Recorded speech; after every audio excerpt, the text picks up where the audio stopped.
Polluted Thoughts Podcast, real talk with real people. I'm your host, Colin Gary. Kip will not listen to anything he does, so I like to be his promoter. Shout out KipDaFog, the artist. Kip is the man. He's the fucking man. KipDaFog, shout out the artist from Worcester. He's the man. But him and his best friend, do you know the band 4 Years Strong? No. They were really big in the early 2000s. They were the first band Fall Out Boy ever signed. Really? Okay. So they're like big. They just did Fenway. Oh shit! As an opening or like as opening for Fall Out Boy? Oh shit! Yeah. They just came. So the bass player of that band, Joe, and Kip are childhood best friends. Whoa. Okay. And they bought houses next to each other that share a driveway. In the Woo? Yeah, in the Woo. Bro, that's and wild. I'm like, bro, we were talking about like hanging out with too many people, Yeah. and you get sick of each other. But they're like best friends, always been, and they live right next to each other, like Do a they sitcom. beef? No, they don't. They're Nothing? all nah. It takes like a special. I don't know. I guess there's like a couple of people in this world that I could hang out with probably every single day, and I'd never get like tired of them. But like they're like off in La La Land kind of people. You know what I mean? Like they're not strung to reality, like working every day kind of people. They're like they're just happy all the time. It's easy to be around somebody like that. Yeah. When you're around people like me and you who are like trying to be like, we gotta get shit done, we gotta do this, we gotta do that, we gotta blah blah blah blah blah. It's hard to be around like all people at the same time. It's like type A and type B. Yeah. Like, I'm just go, so I can't be with someone who's like that. I need someone who will follow me. Yeah. And it'll just go with the flow. Yeah. I'll just keep coming up with shit to do, and I don't like following anyone's plan. Me neither. That's the problem, too, is like, if you're not with it, then they're like, all right, fuck it. Who else? Calling other people. What are we doing? We're going to who wants to go to the casino? You don't want to come? Fuck it, we're calling someone else. Just like on the whim. Bro, that's what's bad with me. I'll make plans, like 3 different plans. And then, like... Yeah, I do that all the time. You did not like that, Celsius. No, I was going to say, this thing is delicious. This is like... Oh, you made a face that No, I was really... This is the first time I'm trying Celsius. Sam mentioned it the last time we hung out. By the way, Sam Buck on PTP. Thank you for having me. Thank you, bro. I appreciate it. Sam Buck of Bucked Up Podcast, if you guys don't know, was an early inspiration for PTP.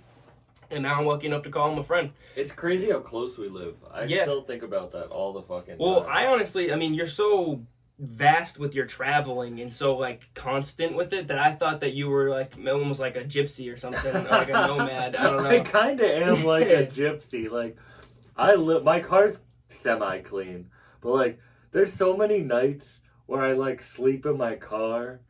And not for like, I'm poor, I have nowhere to... And I'm still a starving artist. Like, that's not what I'm saying. But it's just, like, if there's an opportunity somewhere, I'm gonna go for it. Yeah. So even if that means I have to go drive 18 hours, I'm not gonna spend $150 on a hotel. Yeah. Dude, where'd you drive 18 hours to?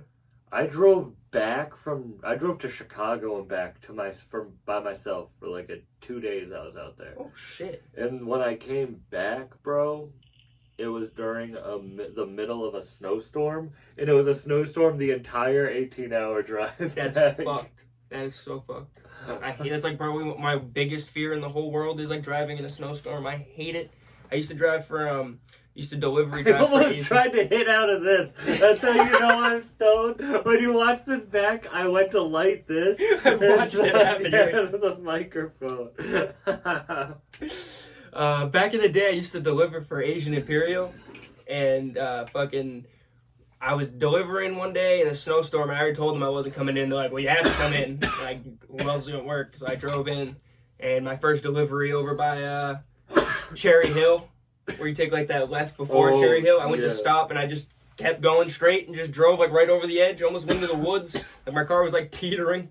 Then Brian, you know Brian from Asian Imperial, the head dude.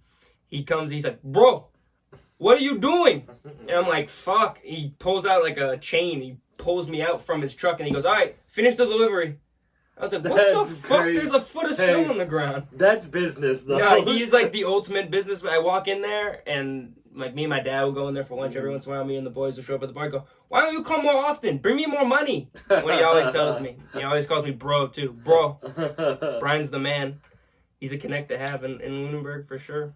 When I was, like, working first jobs, I kind of was like, why do these people care so much? But I didn't care about nothing. Now, like, Yeah. I care about my podcast, and I'll do it. I'll sleep in my car. I'll drive 18 hours in a snowstorm. Like, I have something to care for. When I was a kid, I was like, why does this motherfucker care so much about this, like... Why is this guy bitching at me right now about the one chicken that fell out of the Tupperware? Like, why is he pissed about that? Because he's a businessman. He's trying to scrape any dollar he can. Yeah, for real. I mean, he got it out the gutter, Brian. He was, low, not low income, but he was, like, lower class. Mm-hmm. And, I'm pretty sure, I don't want to speak on other people's stories, but I'm pretty sure that Kim's family is, like, higher class, his wife. And, like, he had to, like, work his way up and, like, build this, like, franchise he has here to be considered, like, successful. And now he's, like, the man. That's so crazy. They share a road with the Powells.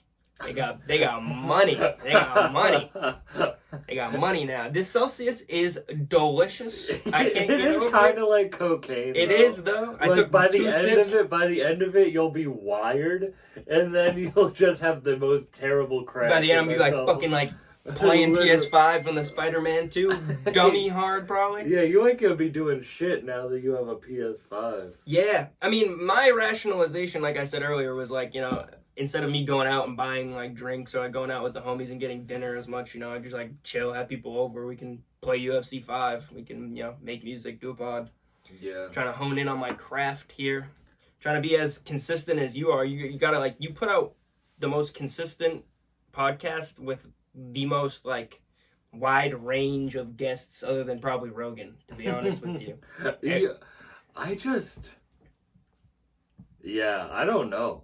It's so funny. When you were like, I'm gonna spend less money on drinks, I was thinking about like, I need to spend less money on weed. Yeah. I smoke all my money.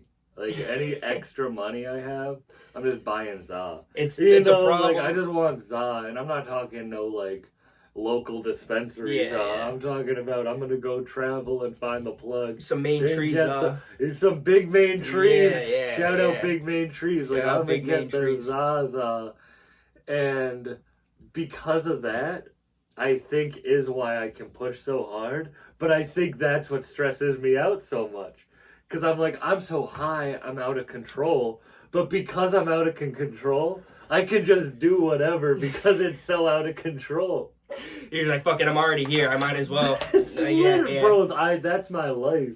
I feel that when I take a bong rip and I get into the car and I'm like, oh my God, I'm fried right now. I can do anything. I have a 2021 Subaru Forrester, so not to brag. No, I was going to say that earlier. So I was like, I'd sleep in a Forrester, brand new Forrester. Yeah, too, it's a very nice car. I'm not like sleeping in no shitty Accord, but that's not what I'm saying.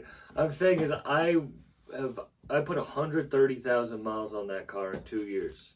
Holy shit. Yeah. Dude, that's like almost as much as my car now. And like it's like 10 years old. But it drives itself on the highway. So like when you're on the highway, you can put on cruise control and it'll turn. Steers? It'll steer, it'll the slow fuck? You driving down. Kip? And, bro, it's crazy. That's insane.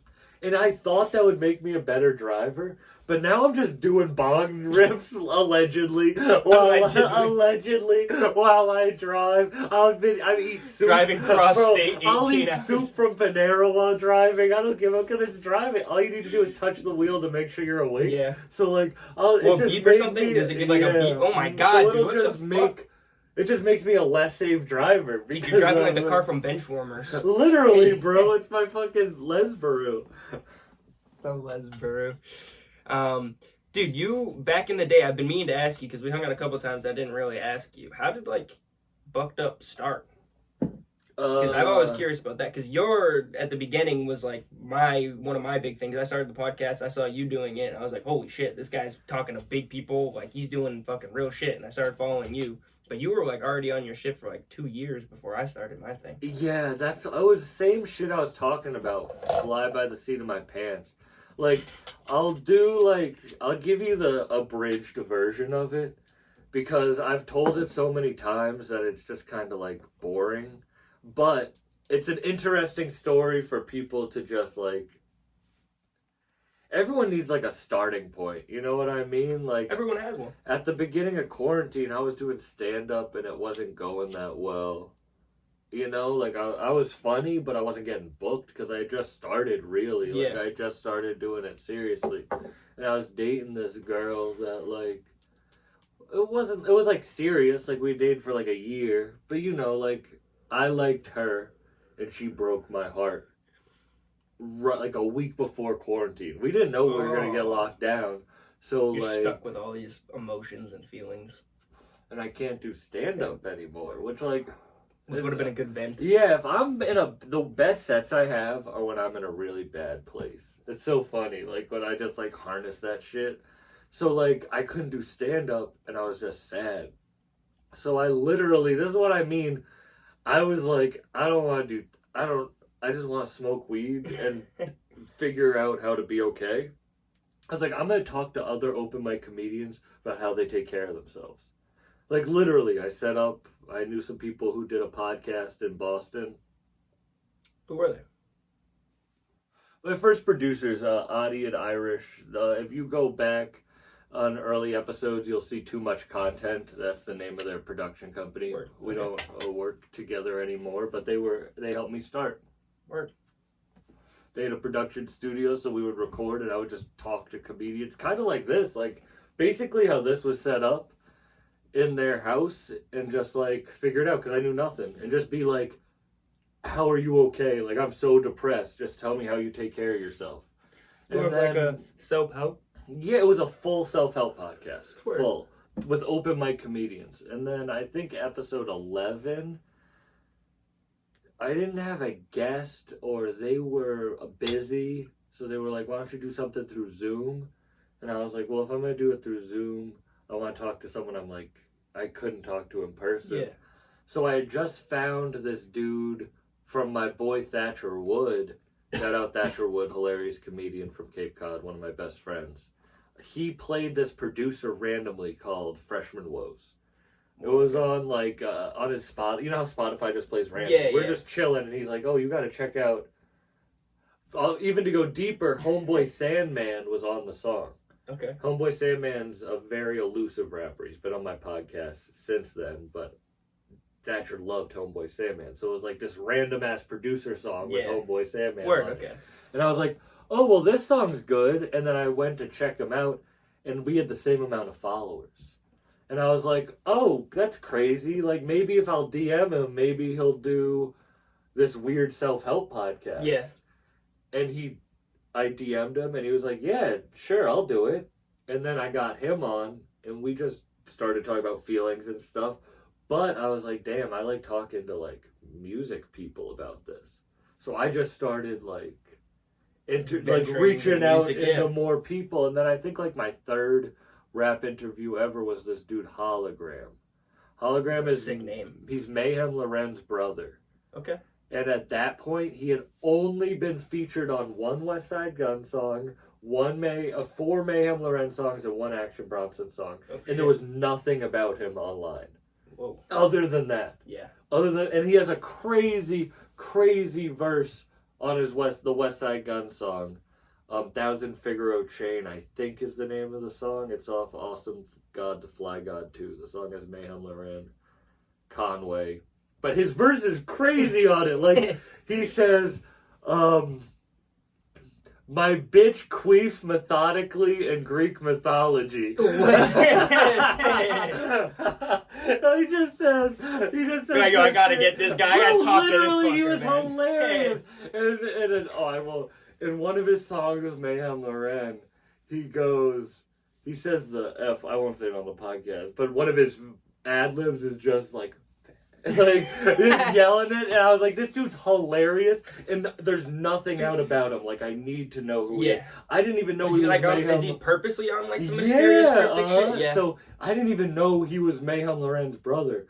I just randomly found his Instagram that wasn't even his name. He had like no followers. It's my girl's sweatshirt shit. And I was like, I just found him randomly, and I DM'd him, and I was like, I love these verses for these reasons. Do you want to do the podcast? And he was like, this random comedian with 14 episodes wants to have me on. I'm so elusive anyway. No one's going to watch this. I'm going to do it as a joke. Honestly, some like MF Doom shit. Like, I might as well fuck with them and do it. Yeah. If you watch that podcast, I go, why did you do this? And he's like, I don't even know why I did this. But he was playing Brent Faiyaz in the background. I was like, shit. I love Brent Faiyaz. And he's like, that's why I did it. Like, our energy. Dude, that's like when you came over my crib. Yeah, and we talked about Luke, exactly. and you were like, bro, I was on my way here. I don't even know why I was coming here. I was thinking to myself, and then I got here. I was like, this is why. That's how the universe works. It's crazy shit. So he ended up announcing his debut album with DJ Muggs on the podcast. That's wild. So I just used that and started pushing it. And it only got like 5,000 views. But that was 5,000 more than I had. Yeah. And I just was like, now I had this. So I was like, oh, I got to announce a DJ Muggs album. I'll start reaching out to more people. And not even talking about music, talking about feelings. Yeah, Because it was a you're self-help pulling from like podcast. way different crowds too. You're going from like your comedian crowd to comedian music. I have the producers. number 13 of the podcast, I think, is the #1 male yoga instructor in the world. Like, I do yoga. I've studied yoga for like 6 years. Yoga and You were number meditation. 13 in the world? No. I'm number 13 of my podcast. He's number 1 in the world. Yeah. I had him on. Like, I had the most random ass people on the podcast. Damn. But like, it was all just because I wanted to figure out how to be better. That's what I mean, where it's like, I was talking to that, shout out Ian Bick, great podcaster, huge podcasters at Chevy Chase, 1090 Jake, like 200,000 subscribers on YouTube. But his shit is so like, he has a studio, he has a set time. He goes in, he clocks in, he works in the office, he cuts clips, he sets it all things up, like very businesslike. And he's way more successful than me at it. But I'm just kind of like going, like I don't have a plan. I just believe in myself. And from the beginning, I've just been like, oh, I want to do this, so I'll do this. Oh, I want to do that, so I'll do that. And it's worked to a point where I have like a, maybe not a huge following, but a very niche following. Definitely. And like, as other people have described it in the term, it is like cult following, where it's like small and niche. You have a very... Not like I'm a cult leader, that's not what I'm saying, but like a very small niche following. The way that the following is, it's cult-ish, because it's a very like, it's not, I wouldn't say too small, but it's a very niche, like, not specific, but... You either know it or you don't. It's like anything, it's like you either know it or you don't. And a lot of people who know it are like will be like, oh shit, that's crazy, Sam Buck. But most people are like, who the fuck is this guy? They don't even know Westside Gunn. Your brand, I was thinking about this the other day, just like the whole underground, like boom bap rap in general, like underground. You would think like, you know, Roz Fresco? Yeah. Dude, he has like 12,000 followers on Instagram, and he's one of the best out there. I was like, what the fuck? I'm listening to this shit. I'm like you have 9,000 followers. Yeah, but it's like, if I asked most people on the street, 9 out of 10 people wouldn't know who Westside Gunn are, Conway, it's Danny true. Brown, That's what I'm saying. Chris Webby. You're very like a niche underground rap, like not even podcast, like almost like news source at this point, because like whenever something happens, you're on it. People, I'm not gonna say the name, but look, people talk shit about me online all the time. This dude put a picture of him in the gym, because I always write no. This is like you. No, because I write no days off, so he's doing that as a joke. He's talking shit. This dude wrote no days off, also about to interview a rapper you've never heard of. Like, I saw... Fuck this guy. He's talking shit, but that's what it is most people don't know who I'm talking to. But if you do, like, if you know Westside Gunn, you're a huge fan of Westside Gunn. Yeah. But if you don't know him, you don't know him. That's what I'm saying. You know? Yeah. Well, you're right. It's one side, it's like, you know, type A or type B. Type yeah, it's like super niche. It is very niche. But a reason it's super niche is I didn't even add this part to the intro of the like how I started, is after I got heartbroken, I did a DMT ceremony with a shaman. And that's what made me start my podcast. Damn, okay. Like, that's what made me be like, well, I know there's hope out there, because it made me... Oh, I hit that button. No, it's okay. It doesn't do anything. I was like, I know there's some hope, because that DMT ceremony made me, like, not depressed. And then I started my podcast, like, a couple weeks after that. See, I don't know, something about like the altered mind when you're on the drugs makes you think about, obviously in a different perspective, but I was on fucking drugs when I was rolling on shrooms and shit when I came up with my podcast too, thinking like there's other people out there that I gotta talk to that don't get the light and the insights from other people. They don't get to see who they are, and you know what I mean? They're doing cool shit. They don't get to see it. There's always like very I feel like drugs make me very optimistic. See, I was so pro talking about it in the beginning. If you go back to like early podcasts that I did, like the Rome Streetz, Crime Apple ones, I'm very pro taking psychedelics to help you out. But the older I get, the more I see it as, no, that's what helped me out, but I don't think I'd put it on other people. I always tell people don't, most people like, that's, I know you probably shouldn't. And the more I look back at it, like when I told you that story, I forgot the DMT trip part of it until the end. But if I told that story 2 years ago, it would be the first thing I did DMT, it made me start my podcast. Yeah. But really, I was through a breakup. That helped me realize to get over the breakup, and after that, I took myself seriously. But like, if out after the moment, I was like, I met Buddha. Buddha told me to start my podcast. It's the reason I'm successful. Yeah. But no, like I always believed in myself. That just made it was like a near-death experience. Yeah. You know. I always think that like, if you're at a good place in your life and you're happy with what you're doing, there's no need to like, go searching for something else. If it's working, if it ain't broke, don't fucking fix That's it. hilarious. I'm the opposite. I'm like, if shit's going bad, don't do psychedelics. Well, that too. I'm not saying definitely if it's going bad. I'm just saying like if you're going through changes and you're looking for introspective and you're looking for like just perspective on where your life could be or what it is in general.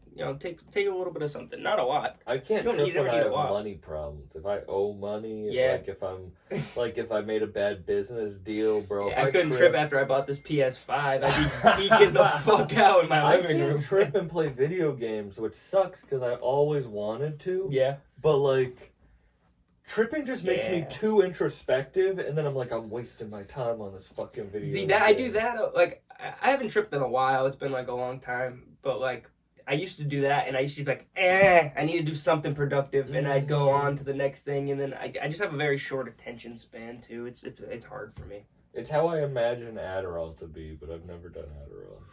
So then you went from yoga inspector to Westside Gunn and them. Yeah. So like, what happened in between there? Was it So like just like doing stand up, like just a mixture of meeting all these new people throughout the way, or was it you were just like hightailing for the top, DMing everybody, like going to their shows? This is what Ian, Bick, and I agreed on, and I think you need to do to have a successful podcast. Yeah, I want to make this right. I want to say this right. Okay. I think this is what you need to have a successful podcast. You need to literally be as consistent as possible. Like, as consistent. We go, both of him and I go crazy 2 episodes a week. 1 a week, you just have to be consistent, no matter the quality. You just have to be consistent, always. And you have to not skip any steps and fill out your resume. So I'm talking about, I got that DJ Muggs. I got to announce that DJ Muggs album. Cool. That's like a resume for a job. That's like you get the internship. I put that on the resume. What's another cool thing I can add to the resume that I enjoy, that I can get from that? That a job that I could get from that thing on my resume. Cool, I'll put that on. And you just keep growing it. You don't skip any steps. You need a strong foundation for a house. Like you need to not skip any steps. You need to interview everybody. The reason that Conway first did my podcast is because I interviewed everyone in drum work. Okay. Everyone on his label, managers. I interviewed the dude who hosts his shows. I interviewed his DJ. I interviewed everyone to a point where, same with Wes, I interviewed everyone in Griselda to a point where they're like, they can't not see me. Yeah. If they would have to turn a blind eye to not see me. And I also know where I should be and shouldn't be. So the more I interview these people in drum work or Griselda, the more I realize, I like these dudes. Yeah. So then I'm like, if I like them, I'm going to like Conway, and Conway's going to like me. And then when I met Conway, he didn't like me. I came in hot. I was drunk, and I knew someone in the green room. So I knew no one but that one guy. Yeah. So I came in hot, like, what's up, motherfuckers? And everyone turned, and it's just nerdy me and no one knows who I am at this point. So he was like, and then my boy was selling him weed. And he was like, who the fuck is that guy? And my boy was like, nah, he's cool, he's cool. Chill.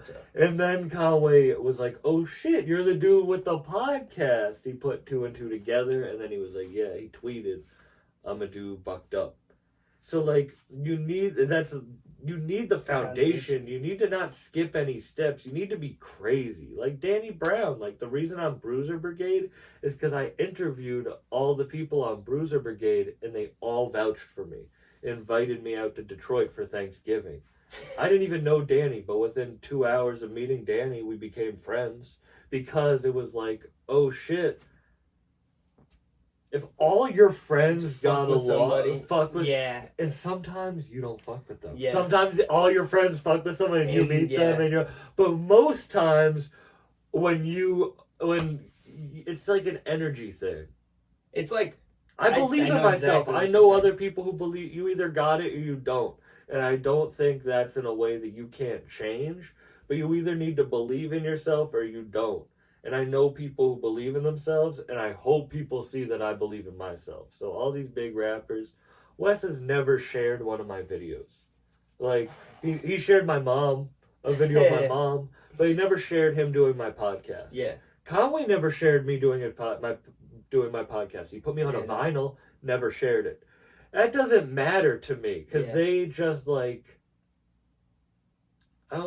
they don't owe me anything, and I don't owe them anything. Like, it's a mutual respect. It's all like about just mutual respect, bro. And a lot of people get mad at that. A lot of people, you see, like, people complain. I don't know, bro. People think they deserve, no one deserves shit. I don't deserve anything I got other than the work I put in. You know what I mean? Like, the only reason I've gotten any of this shit is because of the work I put in. That's what I mean. Wes didn't share my shit. It's not like he did it because he wanted to, like, blow me the fuck up. Yeah. No, he did it because he respected my hustle. Yeah. And that's all. I don't give a fuck who.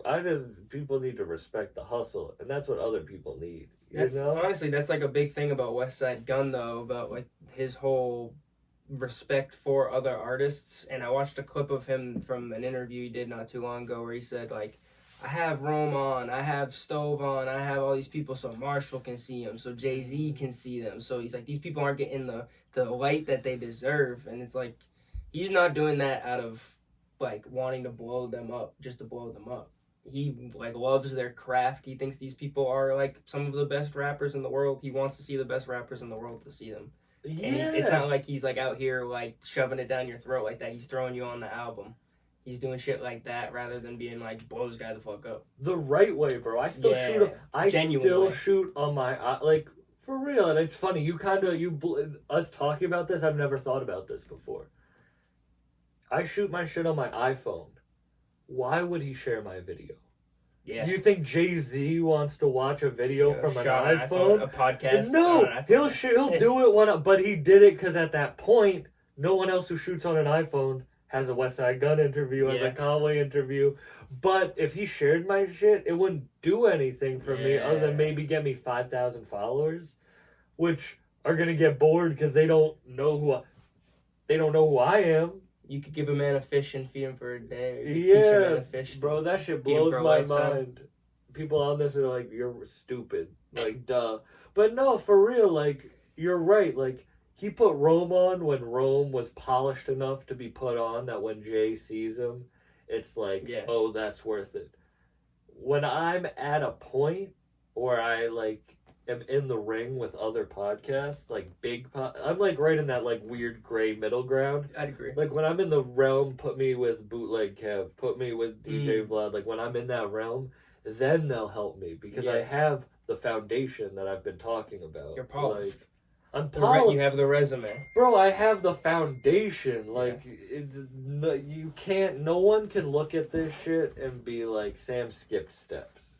You know, like, and that's what I think not that you even asked. Sorry, it only does it in 30 minute intervals. Keep good. going. And not that you even asked, you know, but that's my kind of shit where it's like. You know, that's what I got out of the first time you came over, and you were teaching me a lot. You were like giving me game almost when you came over about podcasting and how, like, you know, just networking works and life within this stuff works. And I got a lot of just like, it's on the fly and you have to be genuine with like a consistent just fucking knack all the time. Just like sticking your, I forget, you ever seen the show? I think I tried to mention this last time and I can never remember the fucking word. But have you ever seen the show Dave with Little Dicky? Mm-hmm. And like when he first meets Gata and Gata's talking about like, I forget the word he uses, but you just gotta like prod. You gotta like prod your way in. You gotta like build your way up and just prod in. Stick your neck in here. Stick your neck in there. Do this. And that's what I liked about you. You're like, I don't know. I just did something with this horror dude. I was like, I'm not a horror guy, but you're like, this gets huge in the horror community. I just did another thing with this producer. I just did a fucking, you know what I mean? You're like sticking your neck in everything. You can't, because this is such a fucked thing to say, but I've broken the fourth wall anyway on this podcast, so I don't really care. Like, I will just spit game. And I hope we break the fourth wall all the time. No, I break the fourth wall when I do an intro. No, I know, but you know, for real though, like this is, I hope people hear this. If Westside Gunn hated me, never fucked with me again, even wrote "fuck Sam Buck" for whatever reason, it would hurt me. It would hurt me emotionally because that's a friend of mine. That's not what I'm saying. But it wouldn't really hurt my business because I've put in so many different fields. Yeah. So many people tie themselves to one person, not knowing that we were talking about relationships. You could love someone, be together for 20 years and get a divorce. You don't know what's going to happen. You don't. So if you tie yourself to one person in a business sense, like especially someone like an artist, you see all these rappers signed to one artist. They're only known with working with that one artist that's bigger than them. Yeah. And then they beef, and then that guy never gets seen again because he had no one else. What was that dude's name? Oh, this is a good case. I don't even remember the guy's fucking name. What was the guy's name that was like Kodak's boy and then they beefed? I know who you're talking about, but I don't even remember, bro. That's what I'm... But if he had worked in a bunch of different fields, it would be different. Yeah. Like, all right, if Chris Webby, Jay Fizzle, Danny Brown, and Westside Gunn all wrote "fuck Sam Buck," maybe it would hurt me a little. It would be like, damn, he's getting. That's what getting canceled is. That's what getting, you know. But like, you have to build in a bunch of different fields because you have to. You don't know. It's like the ways to be a millionaire is the 7 streams of income. You have to have 7 streams of income to be a millionaire. It's like you got to have 7 streams of success to be successful. Like you got to have I started posting those videos just like, listen to this sick verse, and I play, and it got 30K. Yeah. And it got 30K. I watched that. That guy's verse was nasty. It was like, this might be the best verse of the year. Yeah. And it got 30,000 views. I mean, I get that on videos, but I was like, damn, this is the first time I tried this, and it got 30,000 views. Now I have a new stream of getting views. Yeah, like, even if it wasn't, like, the people who you, like, new people, it's still, that's your base audience is 30,000 views. That's good. Yeah. But I wanted to ask you, do you feel like you get spread too thin when you're doing, like, every kind of genre of human being? 100%. But that's why you got to be the tortoise instead of the hare. It depends who you want to be. You can streamline success. I feel like I've talked about this so much, but it's like Benny and Con, they sat me down and they were like, you're more than Griselda. Don't get tied to us. Yeah. Like, keep going. Like, we believe in you, bigger but like, than just what this is. So I feel like I'd have way more followers if I just did Griselda interviews. Just interview people talking about Griselda. Yeah, and then I would cap off. I would hit a certain amount of followers, and it would just... Yeah. But now, I spread myself so thin that I know it's going to take way longer for me to get success. But when I do, I have fans in so many different fields.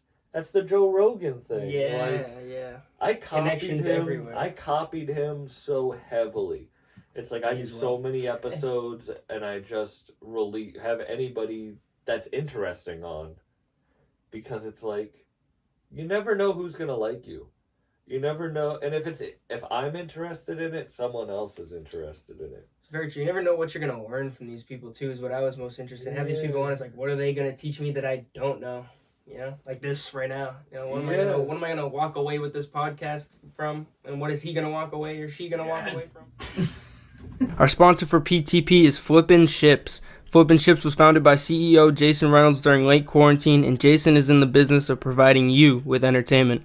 Whether you're looking for a restored boat in great condition you can take on the lakes, or if you're interested in watching the process go down, Jason's got it all. His TikToks show the process in an entertaining way for all ages, but check out his YouTube videos because they show every detail of the flip. Check him out on TikTok and YouTube for some at-home or on-the-go entertainment. His handle is Flippin' Ships. That's flipping without the G, ships. And be on the lookout for these flip ships soon on Facebook and Instagram. Anyways, speaking of comedians, I met this dude the other day who was pretty funny. I really liked some of his bits. I think you follow him, Will Noonan. Oh, yeah, he's wicked funny. He is really funny. He played at there was a fundraiser for my boy Jason's uncle is the head coach of a high school girls basketball team, and they do like a fundraiser, which was crazy because I've never heard of like a fundraiser with an open bar and a raffle and like comedians and shit. So me and 7 other 22-year-old boys pulled up to this fucking fundraiser with an open bar, and it ended up being I'm drawing a blank on the other 2 comedians' names. I'll pull it up later. I just followed them on Instagram. I think you followed them both too. That's how I saw it. I was like, oh, Sam follows them, and I followed both of them. They were all really great, but Will was great. Will's so funny. Will was like one of the first people I met in comedy when I was like 16. Oh, wow. He like was super nice to me when I was young, before I even did comedy, because I would just go to comedy shows, and he was hella nice to me. So it was always just like, I've always respected him for that. And he's hilarious, but he's open for like Bill Burr and shit. Like, yeah. He's great. I mean, he's like really, when he does the impressions of his mother, that kills every time. He's like the biggest next generation of like Boston comedian. Yeah. Like, he's really big in the city. He's like really big in the city. He's big other places too, but it's really cool to see someone just like grind and get big in a city. Yeah. Like Boston, where you're like, oh shit, you can really do it just being like a dude who stays local. You don't have to move to like New York or LA or some shit. I mean, he was great. He has the candy crackers. Yeah, bro, he has so many bits that I like. The Mayflower bit, he has so many bits that I remember. And it's so funny. I remember once I was hanging with him, and I was like, you remember that joke about getting pulled over while smoking weed? And he's like, I did that joke 2 times. And I was like, bro, I remember that joke so vividly. Like, right now, I could probably recall the whole joke. Like, the whole story. Maybe not, like, the punchlines and shit. But he did it 2 times. I was like, damn, that's how I know he's an amazing comedian. Damn. So you've been doing comedy since you were 16? Nah, I used to go to comedy shows all the time before I did it. I did improv and shit from 16 to 18. And then I started stand-up at, like, 18, 19. Like, 18, I started stand-up off and on. And then I decided to, like, take it seriously at 21. And once I graduated college, I haven't taken any time off. What were this is I don't know why it came to me. I've been meaning to ask people on the podcast more. It's a little deeper question. What were like your dreams? When I was younger? Yeah, I don't know. When you were younger, when you were middle school? So funny. Like, I didn't really, when I was younger, probably to play baseball or some shit. Yeah, yeah. I mean, okay, other than that one, because I was going to say everybody wanted to be when I was like athlete. 10, on my 10th birthday, my parents took me to see Jim Gaffigan, who's a comedian. Yeah. And ever since then, I think, like, looking back, I think I just wanted to be a comedian. Huh. Like, I think I told people therapist, I told people movie maker, but I really do think I just wanted to be a comedian. I think it was just, like, it's like fucking finding a dinosaur bone sticking up, and you gotta excavate, you gotta fucking, the archaeologist, you gotta be so careful to, like, to remove it from its casing, and that's kind of how I felt with comedy. Like, I think I always wanted to do it, but I just had to figure out how to. Yeah. And I had to figure out who I was. Gotta be careful with a dream. You do, bro. You can blow a dream so fast, and I see friends blow dreams so fast. And it's honestly just not believing in yourself. Because You keep saying that. It's I don't funny. know That's if the that's- slogan for the podcast.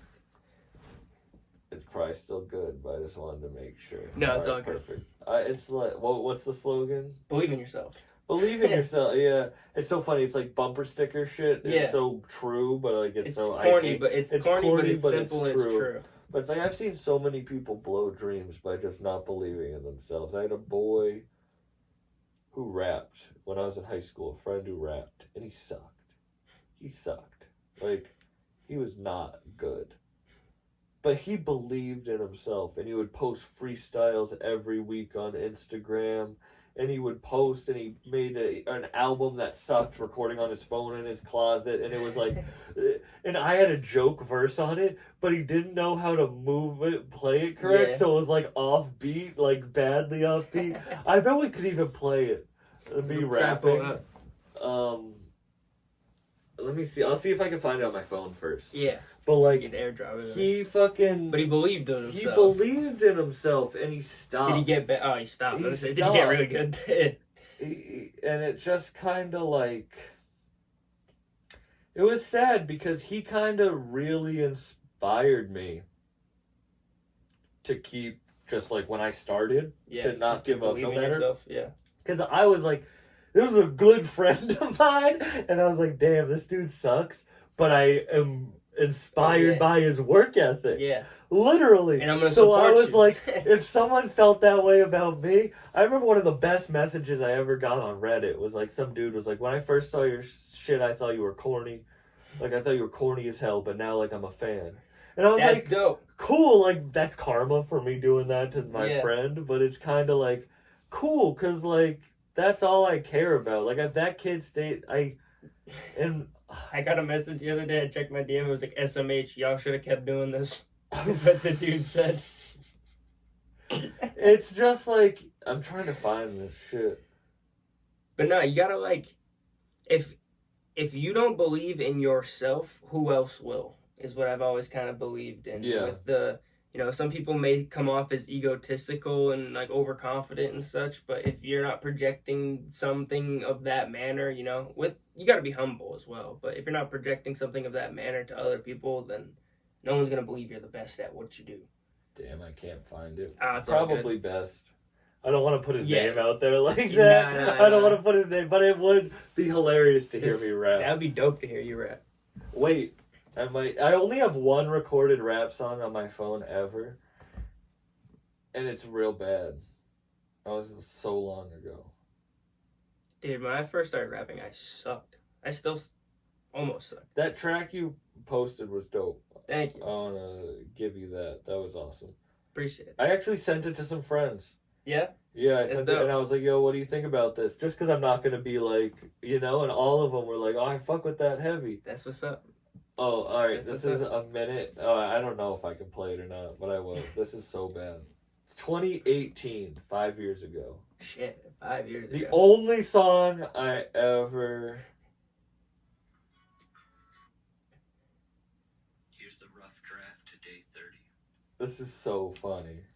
I This probably is won't play the awesome. whole thing. Tripping like DMV, behind line like the DMV. We rock like TMB, smoke strong like creatine. You look on enviously, there's no one more MVP. The flow's there? No, this is so cringy. We smoke the leaves, leave me be like Seinfeld. Only time will tell, but I know we'll sell. Not out like a slide into home. I'm not going home until I have a new home. I talk shit about my friends, so I feel like I have to do this. Getting bread like croutons. I know y'all looking for a new song. Sing this from the mountains. Sing this from the mountains. Yeah. This is so... It's like I'm not going to play the whole shit. I feel like I have to put myself That out was there sick. because I talk shit about him. I never wanted to be a rapper, but for him, I put that out there. That's dope. I hate it. I did it for him, and it's funny, I always was like, yo, I'm a comedian. I'm not a rapper. But he's like, come on, like, rap. I was like, I'll do I'm it always for trying you. to get But I people wasn't to do even it. doing comedy at Yeah. that point. Like, I just You're believed just saying that- you're. Yeah, I literally would just say I was a comedian. Yeah. I meant to start the podcast off, but then we started talking about Kip. Yeah, we're 50 And, minutes in. yeah, 50 minutes in was, we were talking, do you know who Jilez is? From Van Buren? So it's so funny. I feel bad. I really don't like when people put me onto music. I like to find it naturally. Yeah. So, Van Buren, someone tried to put me onto them early, and I was kind of like, you're trying too hard. Yeah. And I feel bad because it left a bad taste in my mouth. Not even for them. Yeah, not even for And them or they're the music, just so because somebody tried to push it on you. They're so good. They're And I nasty. feel like such a dickhead because now I feel like, damn, they wanted to get them on the podcast. Yeah. And I was just like, but I feel really bad because they're fire. Dude, they're so They're good. But one of their members, Jilez, he just put out a I thought you were talking about Jarls from Drake and Josh. No. Did you ever watch Drake and Yeah, Josh? yeah, You know Jarls? yeah. When he was the fucking... Yo, Jarls from Drake and Josh was the funniest shit. He was I'm about to pull this shit up. I was like, yes, I know Jarls from Drake and Josh. When he had to drive the... What the fuck is He had to drive the limo on the date. Dude, I'm gonna have to dumb it down and look up a limo driver. It was Jarls with a J. Yeah, I looked it up and it was nothing, man. Really? That's Nothing. dumb as hell. Yo, Drake and Josh was the best show. Yeah, there Yeah. we go. Yo, This guy right here. Yeah. Fake- No, Oh. when Josh was driving Oh, it, yeah. he was like, Oh, you're saying his name Drake is was Charles. like, this is my driver, Charles. And he's like, Charles isn't even a real name. Oh no, Chives. Chives. What's Jarls from? Jives. Fucking, now you got me all fucked up. Giles from Van Buren. Yeah, we fucking Giles, just cut that whole Jesus part.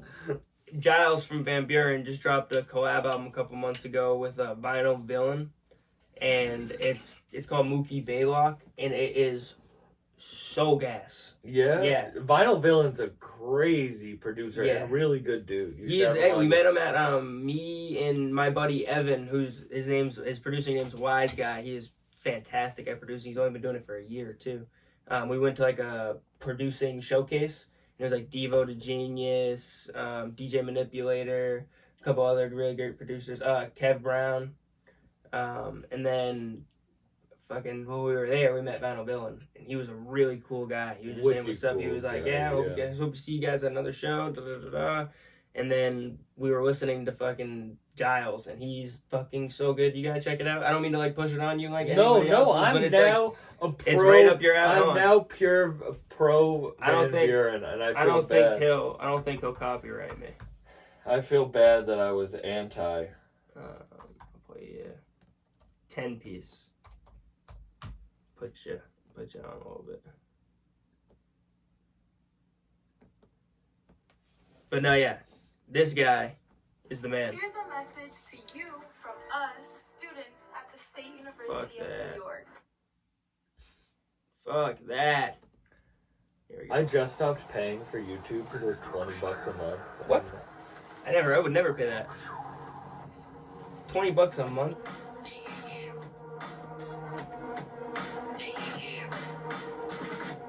Yeah. He's gas. They're out of Brockton.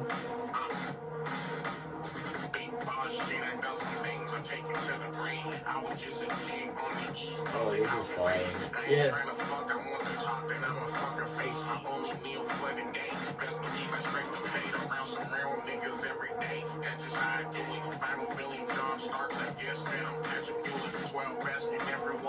Yo, I'm having a good time. Yeah.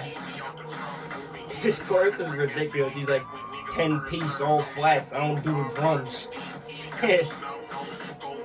I was talking to him about my music and shit. I sent him my stuff because he's like, I fuck with this shit heavy. And validation.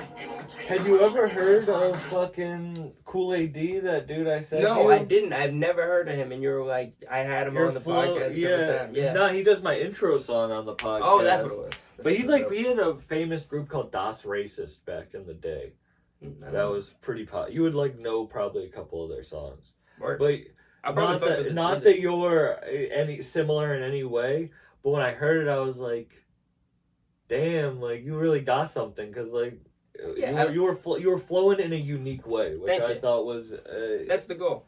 And you have a unique rap voice, which I think is actually like way bigger than people think it is. I have a very high pitched voice. It's very. I love high pitched voice. You know, Wayne, Westside Gunn. I drew a lot of inspiration from like Hitler Wears Hermes, 8, both sides, and obviously his voice in general. But like, just the way he comes in, and Stove God too. And I love Rome Streetz. Kiss the Ring might be like one of my favorite albums of all time. Really? Yeah. I love Kiss the Ring. It's so good. I can't stop. I like my boy, this kid Evan. He's the kid who's producing this next track, whole album that we're working on. He'd been putting me on to OD music. And we were just bumping Kiss the Ring, and we were actually listening to the one with Conway, Soldier Boy. And where they shout out my boy 1,000 Words. Yes, yeah. 1,000 Words gets the shout out on that song. And at the beginning, he's like, "Can I read you a bedtime story?" That's a Black Star sample, bro. Really? Yeah. They sampled at the beginning of like a Black Star song. They're like, there's pretending to be little kids like talking about reading a bedtime story, and fucking he sampled that shit. That's hard. It's the coolest stuff. Hop out, sing like 4/5, and then the song starts Soldier Boy. So good. Rome is like, he gets the most syllables in out of any rapper. Yeah. That motherfucker's rhyming more syllables than anybody. It's like dice rolls at the Bellagio. I speak so slow and so mumbled that when I hear his shit, it's like he's like, it's crazy how much he can do with time. Because it's not even like he's rapping fast like Busta Rhymes. No. That's not what I'm saying. But it's like he's just getting so many. He doesn't waste any syllables. None. Never wastes a syllable. That's something that I None. learned about on Perry Perry. Uh-huh. Like, just like some of the first tracks I'd ever heard of Rome Streetz obviously were from West. And then I went and found Rome Streetz after that. And just like everything I heard of him, I was like, this guy is the coolest shit. I draw a lot of inspiration from him. But why I fuck with Wes is... Do you know who Wes's favorite rapper of all time is? No. Young Dolph. Really? And Young Dolph is my, like, rest in peace. Like, yeah, when I think we were both at that show. Yeah, when I had Jay Fizzle on, and like Paper Route sharing my stuff, like it really meant a lot to me. Because Dolph, we were both at that show. Yeah. In Boston, COVID, but like, it really, because Dolph was my favorite rapper too, but Dolph wastes every syllable. And that's what I fuck with Wes, is like, he'll sign a rapper like Rome Streetz, but like, bro, Dolph doesn't rhyme ever. Yeah. Like, Dolph is really just like talking on the beat, and that shit's still so hard, you know? I would say like 100 shots. Yeah. He did a song with no drop. Like, it was like a fucking minute and a half with no drop, him just like talking. All his biggest songs, charting songs, are dissing Yo Gotti. Like, that shit's so hard. I remember in Charlotte when I was in like high school, when I was a junior, maybe sophomore, and that was the sickest thing in the whole world. Young Dolph, man. Yeah, I can't believe we're both at that show. That was the last show right before COVID. Play with your bitch. Dude, that show was great. It was insane. I couldn't believe that's the last show that I saw right before COVID, and then he passes away. Yeah, bro. Wait, I'm packing this and then I'll talk. No, you're good. That's happened to me. I was supposed to see X. I had tickets for X a month. In the Worcester show, and then the show got canceled in Worcester. Yeah. And then the one I was because I got to see Dolph, so like it was not worth it because I wish he was alive. Like, that's not what I'm saying. Yeah. But like, I'm really happy I got to witness a performance. The one I didn't get to see because I wasn't 21 is Fredo Santana. Oh shit. Rest in peace, bro. Like. We're good. Rest in peace, Fredo Fredo's Santana. like That's one crazy. of my favorites, bro. Like That was a while ago now. that was a actually. while Yeah. ago, but I was supposed to see him, and that's when he died, and so I missed the We were supposed concert. to get. I thought you were gonna. If you would have said this one, which was crazy, because I had tickets to the X concert too, and then it obviously the whole show got canceled. But, we were the night before Pop Smoke died. I had 2 VIP meet and greets tickets in my cart for $100 each in Ticketmaster. Right after he dropped Meet the Woo too, and then he died. That's literally the next morning. I got to see Mac Very Miller sad. perform. I got never to got see that. Juice WRLD perform. That's dope. When I saw Juice WRLD, it was in Lowell, and it was the strictest security I'd Saugus? ever seen. No, it was like it was like in a church. What? Bro, it was crazy. Ski Mask was supposed to be there, but Ski Mask tried to kill himself. Whoa. And so and it was weird that they said that. They announced that? Literally, they were like, Ski Mask is having like really bad mental health issues right now. Like, he is not gonna come to the show. It was weird. That is weird. It was weird. Chapo performed at that show Oh, shit. too. I saw them take an ounce of weed and dump it into the trash. What? In security, I was like, they didn't even let you go back to the car. So I was like, word. So you know how your underwear has that like pocket? Yeah. I put all my shit in there, and I got it in. I was the only one smoking in the entire venue, bro. Like, I had backwoods after backwoods. This is when I was still smoking backwoods. I was smoking. I got to see Juice WRLD perform, which was crazy. That's dope. Yeah, I didn't see Juice WRLD. I didn't see Mac. These are like some of the people that I would. Actually, we had me and my buddies were discussing like 5 people that you wish you could have seen all time perform, and Mac was one of them. It's unfortunate. Rest in peace, Gunu. I always wanted to see Gunu perform. I never saw Nipsey perform. Yeah. I'm trying to think of other rappers who have passed recently. Me too. I was even thinking like older people. I got to see Jimmy Wapo perform, Really? which was really dope. Yeah. That's cool. I mean, I'm glad I got to see like Action and Earl and all of them. You were at that show too, weren't you? I got to see Action. The Alchemist. The Alchemist made my heart pump off rhythm. When he was rapping, I was so happy to see him rap. Yeah, I know, It's that was cool he's dope. rapping again. Actually, I just put one of his songs on my Boom Bap playlist. He's ridiculous. Nah, he's fire. But he is like a rapper's rapper. Like, a lot of people, I play his raps, and they don't get it. It's like playing him Westside for the first time. It's like your ear has to like adjust to it. Like, Alchemist raps in a way like Slick Rick almost. Not that it's the same style, but it's like this storytelling, like what the cadence of what he's saying is very different than your ear is normally ready to pick up. I always thought he was like underrated as a rapper too. Like even like he produced and wrote on "Hold You Down."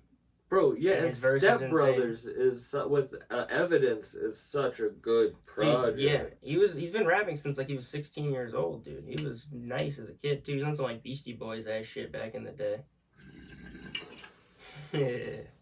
That's why it's like you don't know what your path is gonna be. That's why I might be stressed, but like I'm cool with just taking it because it's working out. And maybe I'm not growing as fast where it's like I'm like rich as fuck. You know what I mean? Where like money isn't like a real issue. But I also trust my path because I do believe in the tortoise and the hare. I do believe that I'll win the race because I took the slower, more thought out route. Yeah, I agree. I'm very much the same way in my mind. I might as well speak to everybody and know everybody. I want to know everybody. Everybody has a story and everybody has something they can teach me. I'm trying to talk but to be everyone. consistent. That's the problem. That is the thing. Is like, it sucks that you have like, you know, your job that you're really busy with, but that's also important because now you have money to invest back into it. So it's like a give or take. But like, no matter how shitty the episodes get, put it out every week.